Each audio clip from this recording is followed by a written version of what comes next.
Bon, ça c'est l'avenir qui nous le dira. Je ne sais pas comment répondre à cette question, mais je préfère vous dire d'abord, Christian Lusakoueno, euh,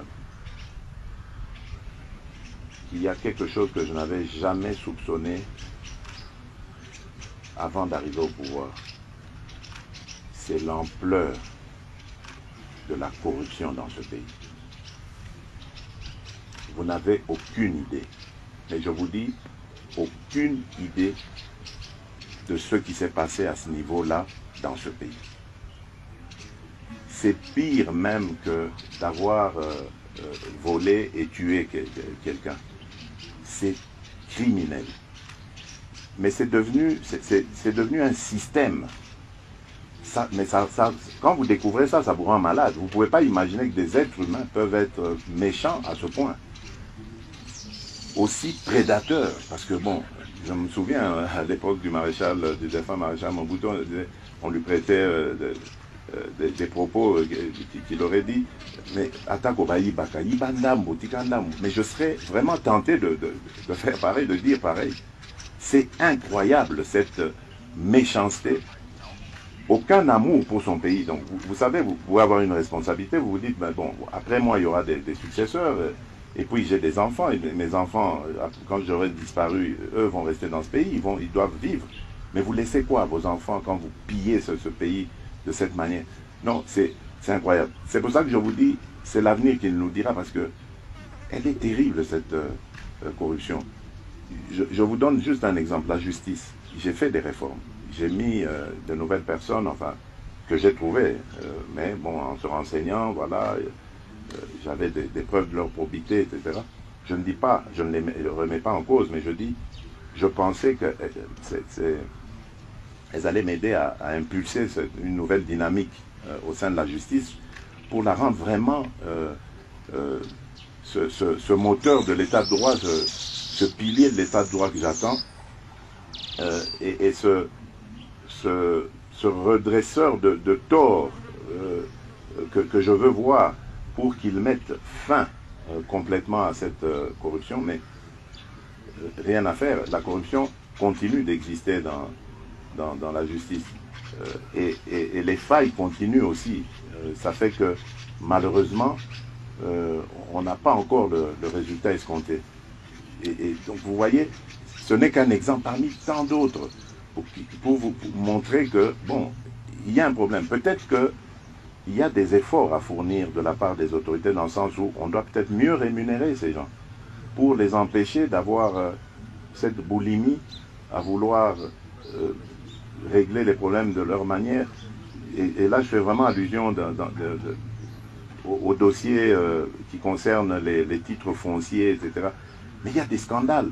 On va jusqu'à s'en prendre même à des ambassades, des propriétés qui appartiennent à des ambassades étrangères. L'ambassade du Burundi notamment. Par exemple, mais il y en a d'autres, Chine, Nigeria, il y a eu vous voyez des titres fonciers, parcellaires qui ont été fabriqués. Enfin, mais c'est incroyable. Mais comment vous expliquez si le mal est si profond, Monsieur le Président, comment vous expliquez qu'à la date d'aujourd'hui, on n'est pas encore entendu de nouvelles condamnations, de nouveaux procès, que ces gens-là circulent toujours. Voilà, très bien.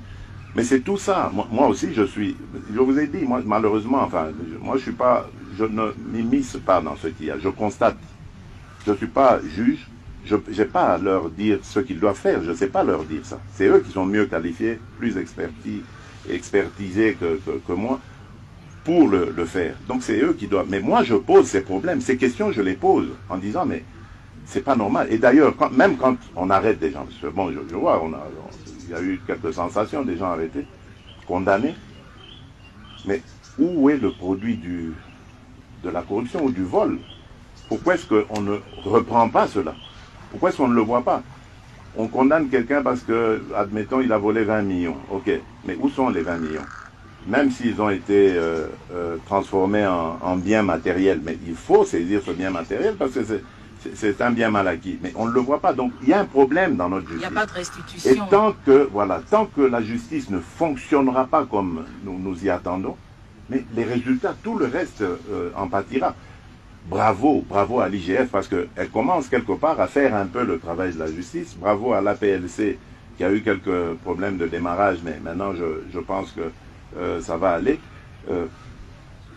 Parce qu'ils font leur travail, mais ça ne suffit pas. Si la justice ne fait pas le sien, il n'y aura pas d'efficacité. Et ça, j'ai vraiment voulu taper sur la justice parce qu'ils le savent. Tous les magistrats, les responsables que j'ai mis, ils savent que je ne suis pas content, satisfait de leur rendement actuellement et que j'exige beaucoup plus de leur part. Donc vous n'êtes pas satisfait aussi du Sénat parce que vous avez réagi après que cette Chambre n'ait pas voulu lever les immunités de l'ancien Premier ministre. Madame, attends, voilà, très bien, attention.